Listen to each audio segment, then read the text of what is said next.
All right, today we're going to be beginning our monochromatic watercolor portrait project. So this is the preliminary step. So first thing is you're going to choose a portrait. I have a wide variety of different people with different facial expressions. Everyone in the room should end up with somebody different. There should be very few repeats, and that's by design. So you may not share a photo with another person, and choose somebody that you find interesting. You do not have to worry about drawing this person. For the first time, we are going to use a photo transfer process using a sheet of something called graphite transfer paper. So you can see here I have a sheet of this graphite transfer paper. It is basically like tissue paper that's been coated with pencil powder, graphite powder. And what this does is it allows us to trace over the photograph and not have to worry about making our own drawing. This does a couple of things. Thing one, it allows us to start painting faster than we would if we were trying to accurately draw this first. It also takes away the pressure for many of you who don't draw really well to be able to use a photograph in your work. Because we're tracing a photograph, we do have to make sure that we are using photos that are copyright free.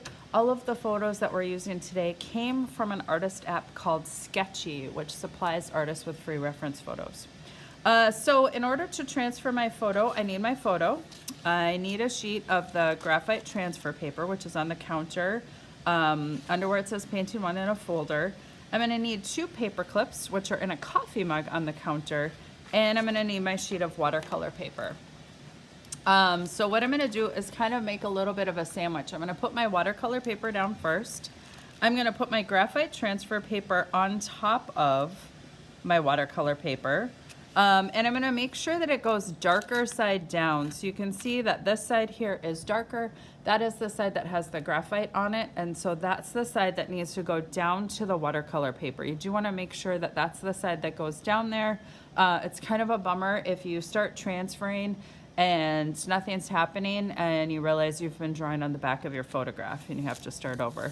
So you can see I've got my transfer paper here, and now last, I'm going to go ahead and put my portrait on top. Now my graphite transfer paper was a little small, but you can see it's the exact size as my photograph, and I just made sure to line it up with where I'm going to be needing to transfer. I am now going to clip some paper clips on here. One on, rather than doing side to side or top to bottom, I do have a preference for putting one on the side and one on the bottom. This keeps my stuff from sliding. Once I start making this transfer, I cannot go back. I can't like reline this up. There's no way for me to line it up if I forgot a section or line it back up to redraw something. So I do want to make sure that I don't have it move before I'm finished transferring. Now you can transfer with a regular pencil. You can or a colored pencil works. You can transfer with a ballpoint pen. You can also transfer with a mechanical pencil. If you're transferring with a mechanical pencil, I find that the lead will tend to break off over and over again, and so I'm using it without the lead. The advantage to this is I don't leave an outline everywhere on my photograph. Which can be distracting later on in the painting process. Disadvantages is I do have to be really careful to kind of remember what I've drawn and what I haven't drawn, so that when I go to pull this off, I have everything that I need, okay? So really this is about pressure. So what I'm gonna do is simply trace all the edges of everything that I'm going to need to make an accurate painting. So you can see in hair, I'm looking for just the shadow shapes, and I'm kind of following her hairline here along where it gets darker or where it's a little lighter. This transfer paper is pressure sensitive, so if I press harder, I'm gonna get a darker line. If I press lighter, I'm gonna get a lighter line, so that can work really well for some details.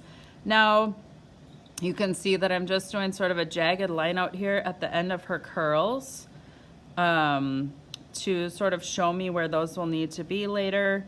I also want to stop right about now, actually. and check.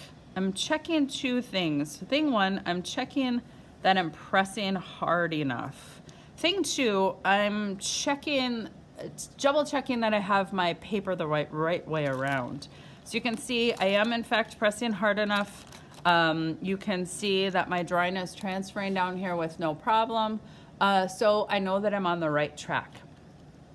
I always recommend that you do as detailed a drawing as possible. So I will include things like where this shadow shape starts and stops really lightly, making sure to get all of the little details in the eye, including the tear ducts, where the shadow shapes around the eye that will become eyelashes later are, the pupil, the shine spot, eyelid creases, a little bit of everything. The better your drawing is, the better your painting will be.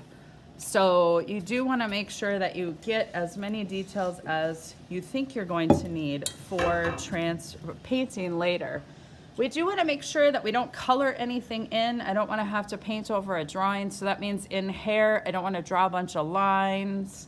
I don't want to color in the eye with the pencil. And I don't want to go back over my transfer with a pencil and make it darker. We are making a painting, so I do want that pencil drawing to kind of disappear into my paint later on.